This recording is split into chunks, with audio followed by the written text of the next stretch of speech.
Are we retarded? Time and time again, in this AI generated generation, we still believe in psychics. We have to be fucking retarded. The fact that Matt Frazier still has a career boggles my mind. And I know it's going to happen. Every time I make a video, skeptic of Matt Frazier, I'm going to get little comments of people going, no, he's the real thing. How do I know he's the real thing? I feel it. I feel it in my bones. You're also fucking retarded. So today we're going to be taking a look at Matt Frazier performing for two television hosts, where the title of the video is Psychic Proof Skeptic Wrong on Live TV. This reading changed everything. Oh, a man of substance. I see we both pay $20 a month to ChatGPT. Now, there are many reasons why this video bothers me. The title is the first thing that got me really aggravated because the entire foundation of this reading is flawed. We're going to go through it and see exactly what he happens to tell these people, but just know that these are two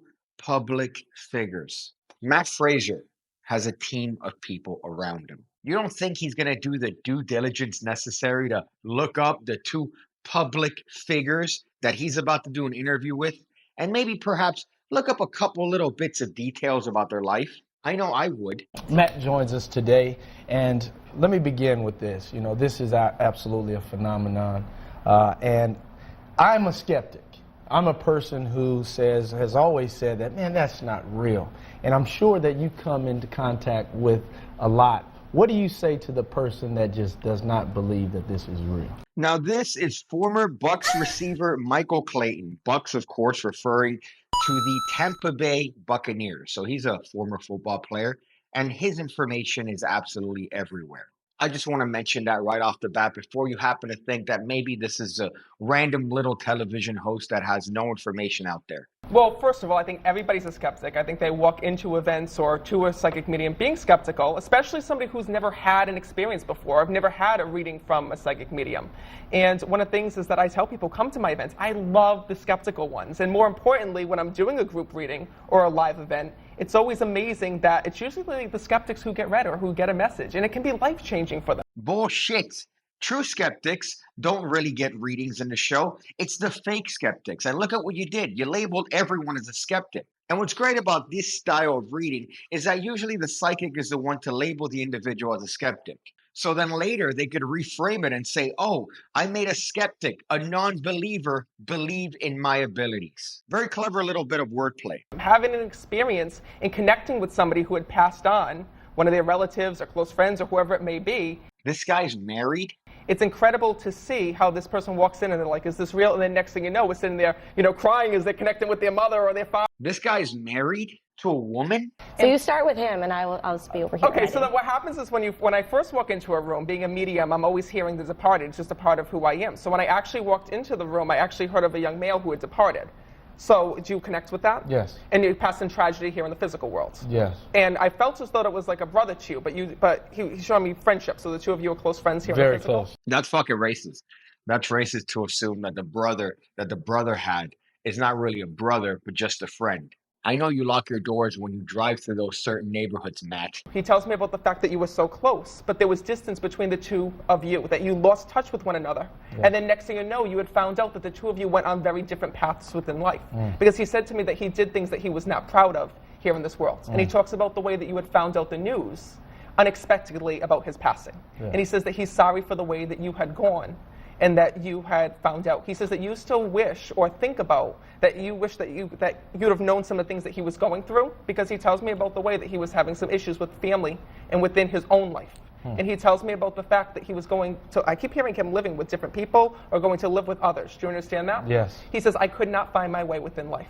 Again, this is a very public figure. This is someone that Matt Frazier is going to go and get interviewed by. You don't think maybe perhaps they did their due diligence and looked up a little bit of information about these people before he went on the show? But then I say that, and I get people in my comment section saying, no, he's the real thing. The type of people that say he's the real thing are these types of individuals that post on Reddit. This is from the subreddit called r/mediums. Now, meanwhile, Reddit as itself is just an entire cesspool of retardation. However, I'd like to point out one particular example of just that. This person is trying to ask if Matt Frazier is legitimate or not. And of course, the first response that he gets is as follows. I haven't seen any of his videos, but I'll look it up and be back to post as my opinion. Edit to add. He's legit. I could tell after one look at him. Since I could read other psychics as well, but I've watched a few minutes, we'll be watching more, thank you, of a show on YouTube. He's not a fraud. He's very skilled at what he does. I could see why you're wondering if he's a fraud, because sometimes when a psychic medium is so good that it could seem that way. Now, I myself have approximately 25 years of virginity under my belt studying magic and mentalism. And what a coincidence that all these psychics happen to use techniques from our world. What an absolute coincidence that all these techniques that are part and parcel of magic and mentalism, where we pretend like we're using these supernatural abilities to be able to read somebody and pick up names, dates, thoughts. What a coincidence that it's pretty much almost the same as what these psychics do. Meanwhile, this bitch on Reddit decides to look at Matt Frazier for 3 minutes, and then she could determine that that guy is real. Yeah, no, that guy's legit. I watched him for 3 minutes. I researched. This entire subreddit is full of that shit, by the way. If you're ever bored on a Sunday, I suggest to go through it because it's quite hysterical, the absolute shit that you're going to read. He says, and you still wonder if you would have called him or if you would have reached out to him or had communication with him if things would have been different. He says that one of the things is that he wanted to come through and say to you today was about the fact that you did not change or could not have changed anything that went on within his life. Oh. He says that he wants to take responsibility for that. He tells me about the fact that, and I'm sorry to bring up some personal things, but he tells me that there was some drugs and alcohol that was involved. Do you understand that? Yeah. I mean, I don't want to pull the card that you happen to be using, Matt, in order to give this guy a little bit of that reading, but you and I know how you're guessing that somehow there were drugs and alcohol involved. Are you going to start asking him questions next? And he says to me that he was not in his right mind many of the times of what was going on. He actually tells me there was a little bit of relationship issues or some relationship problems that he was going through. Yeah. He says, my life was a mess. He says, and I want to let you know that I always knew that you were there. He says, and I always knew, he says, that I could reach out to you or connected. He says, but I had too much pride. He says, I didn't want you to have to worry about me. He says, and more importantly, he tells me that you found out afterwards that he would check up on you or look through some of the things that you were doing and how well that you were doing. Because he says to me, even on the other side, he's like a guardian angel that's there and watching over you. Oh, that's good. That's good. He's just so full of shit. He's absolutely the most full of shit psychic I think I've seen. If you really take a look and analyze what he said, it's a bunch of bullshit. So I'm sure they did a little bit of digging and they found out that maybe this guy had a friend that passed away that was early. The friend happened to be a brother. And he manages to stretch this piece of information with little tidbits that have absolutely no relevancy and could apply to absolutely everyone. Oh, he said that he's like a guardian angel. He said that he's very proud of you. Oh man, no, you couldn't have done anything. You couldn't have changed the outcome of what was going to happen. It's all stuff that could apply to absolutely everyone that is meaningless once you break it down. And I want to step forward with you as well because I just felt, and your grandmother departed, and your dad passed as well. Yes. So no, it's their way of acknowledging that they're on the other side because I felt like that right there is the most telling part of this entire interview. The presumption is that there was no communication, there was no conversation before this interview started.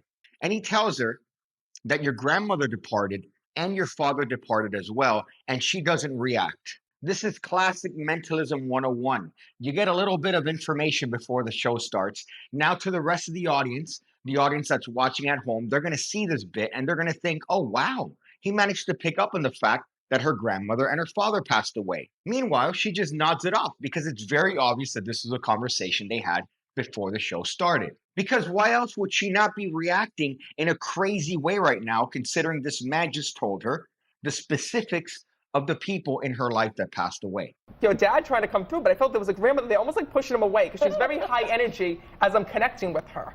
And she shows me about the fact that when I'm connecting, she was almost like a homemaker here in the physical world because she's showing me like running around and like cleaning everything as I'm connecting. Do you understand about her personality? Like she was up very early in the morning. She spent time, like I feel like she's rearranging heaven as I'm talking to her, like moving everything around. Yes. She tells me that when she was passing, there was multiple issues that were going on within her body. Right. Because she tells me about the way that I feel it right in my chest as I'm connecting with her. Now, psychics like to work on hot and cold.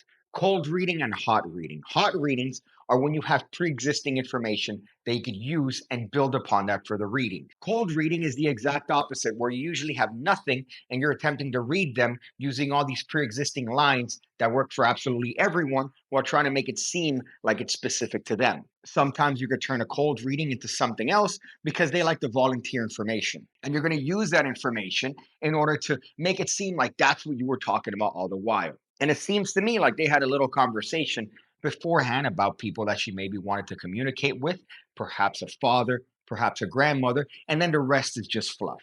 She also tells me that one of the things that she wants you to know is about the whole family's on the other side and watching over you. She talks about a move. Did you just move? Perfect. So now it's her way of just congratulating you on the new house or the new place of living and letting you know that she's there. She's pushing your dad forward to speak as well, because your dad wants you to let you know about how much that he loves you, and more importantly, about the way that you talk to him all the time. He tells me about the car conversations, where you're talking to him in the car, either when you're on your work or on the way to work. And do you connect with him with like pennies, dimes, nickels, quarters? Because he just said to me, he says, that's our sign with one another. It is cool. We play cards with like. And again, these are public figures. These are people whose information has been out there for many, many years, volunteering information on social media, volunteering information on interviews. It's so easy to find anything out about anyone. And all it takes is a little nugget. All it takes is a little nugget, and now you could stretch that out. So imagine the combination of research, hot reading, and cold reading. You have no chance. Well, you have no chance if you're a believer in this retardation. He says, I know about the way. He says that you stepped forward to try to keep the family together after my passing. He says, and more importantly, he says about the way, he says that you were there, he says, holding everybody close. He says, and I want to thank you for that. He says, because I never got to express that to you. You know what I hate?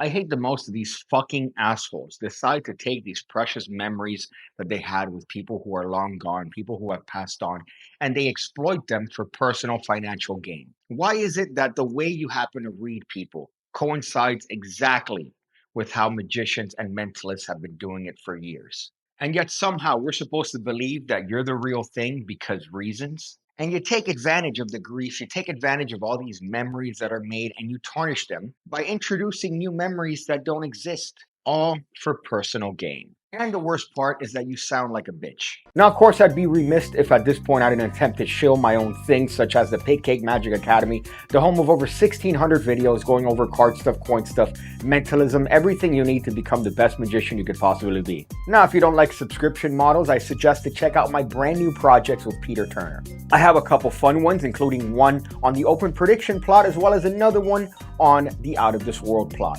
They're available linked down below for your viewing pleasure.